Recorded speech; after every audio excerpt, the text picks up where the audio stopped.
শুরু করছি পরম করুণাময় আল্লাহর নামে। হে বিশ্বদরদী, আজ আমি আপনাদেরকে জাহান্নাম সম্পর্কে স্পষ্ট ধারণা দিব। আপনারা গভীরভাবে শুনুন। প্রথমে আমি আল্লামা ইকবালের একটি শের শোনাচ্ছি। আমল সে জিন্দগি বনতি হে জান্নাত ভি জাহান্নাম ভি, ये খাকি আপনি ফিতরত মে না নূরি হে না নারী হে। অর্থ, কর্ম দ্বারা জান্নাতি জীবন সৃষ্টি হয় বা স্বর্গীয় আনন্দময় জীবন সৃষ্টি হয় এবং কর্ম দ্বারা জাহান্নামী জীবন সৃষ্টি হয়, অর্থাৎ বিভিন্ন রকমের মানসিক বা দৈহিক আমাদের অন্তরে অশান্তি সৃষ্টি হয়। এই প্রকৃতি অর্থাৎ আমার দেহ অটোমেটিক মাটি থেকে।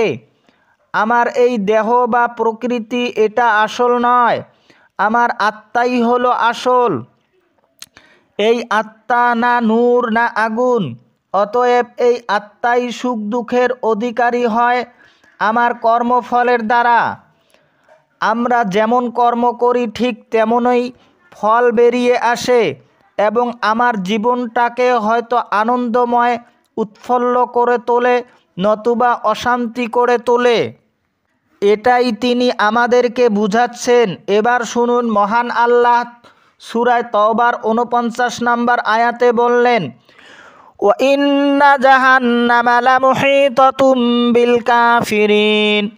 অর্থ, নিশ্চয় জাহান্নাম কাফিরদের সঙ্গে বেষ্টন করে রয়েছে। এই জাহান্নাম কাকে বলে? জাহান্নাম হলো অন্ধকারময় মিথ্যা জীবন। এই মিথ্যাই জাহান্নাম এবং সত্যই হলো স্বর্গ বা জান্নাত। তাহলে এই অন্ধকার কোথায়? অন্ধকার কোথাও নেই। অন্ধকার আমার মিথ্যা জীবনের ভিতরেই লুকিয়ে আছে, অর্থাৎ অন্ধকারেই হলো অজ্ঞানতা। এই অজ্ঞানতাই হলো জাহান্নাম। আমরা জাহান্নামে পড়ে আছি, তাই আমাদের বুঝে নেওয়ার শক্তি নেই যে কাফির কারা। এই কাফির কারা তা নিয়ে আমার একটি এপিসোড বানানো আছে, আপনারা চাইলে দেখে নিতে পারেন। তবুও আরও একটু আমি খুলে বলছি কাফির সম্পর্কে। কাফির হলো তারাই যারা নিজ ইচ্ছামতো জীবনযাপন করে থাকে, তারাই হলো কাফির। অর্থাৎ নিজ ইচ্ছা মহান আল্লাহর ইচ্ছার সঙ্গে মিলিয়ে না দেয়, অর্থাৎ পশুর স্বভাব নিয়ে চলে থাকা। পশুর স্বভাব কি? পশুর স্বভাব হলো হিংসা, ঘৃণা, অহংকার, কামনা, বাসনা, রাগ, মোহ ইত্যাদি। এইগুলোই পশুদের স্বভাব এবং এগুলোই হলো শয়তানের স্বভাব এবং এই স্বভাবগুলোর জন্যই আমরাই কাফির। অপরপক্ষে আমরা যদি এই মন্দ স্বভাবগুলোকে বর্জন করি, মহান আল্লাহর গুণে গুণান্বিত হয়ে যাই। মহান আল্লাহর গুণ কি? যেমন হাদিসে বলা আছে, তাখলুকু বা আখলাকিল্লাহ। অর্থ, তোমার চরিত্র খোদার চরিত্রর ন্যায় গঠন করো। আল্লাহর চরিত্র কি? যেমন দয়া, মায়া, ক্ষমা, সততা, উদারতা, নৈতিকতা, ভদ্রতা, নম্রতা। এই চরিত্রগুলোর গুণে গুণান্বিত আমরা যদি হতে পারি বা আমরা যদি জীবনযাপন করি, তখনই আমরা খান্নাস মুক্ত এবং তখনই আমরা পরিপূর্ণ মমিন। এই মমিনের জন্যই তো জাহান্নাম হারাম।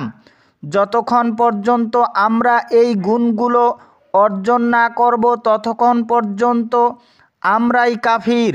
এবার আসুন আমরা সূরা তাকাসুরের ৩টি আয়াত দেখে নেই।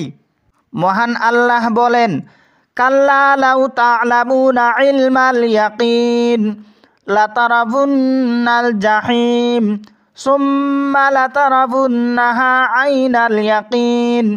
অর্থ, তোমরা যদি বিশ্বাসের জ্ঞান দিয়ে জানতে, অবশ্যই তোমরা জাহান্নামকে দেখতে পেতে। অতঃপর তোমরা বিশ্বাসের চোখ দিয়ে চাক্ষুষ দেখে নিতে পারতে। হে দরদি, আমি আপনাদেরকে বলে থাকি, কোরআন আমাদেরকে কিছু বুঝানোর জন্য এসেছে এবং আমাদের জীবন যন্ত্রণার হাত থেকে আমাদেরকে মুক্তি দেওয়ার জন্যই কোরআন আসছে। তাই আপনারা বসে না থেকে একজন বিবেকবান ব্যক্তির কাছে গিয়ে তার জ্ঞানের কাছে মাথা নত করে দিয়ে আপনিও একজন সহজ সরল মানুষে পরিণত হয়ে যান। আমি একমাত্র আপনাদের অচেতন মনটাকে জাগিয়ে দেওয়ার জন্য আপনাদের খেদমতে এই কথাগুলো পেশ করছি। আমার মহান মুর্শিদের শুধু আদেশ মানার জন্য। আজ এখান থেকে সকলের মঙ্গল কামনা করি আমার কথা শেষ করছি। খোদা হাফিজ।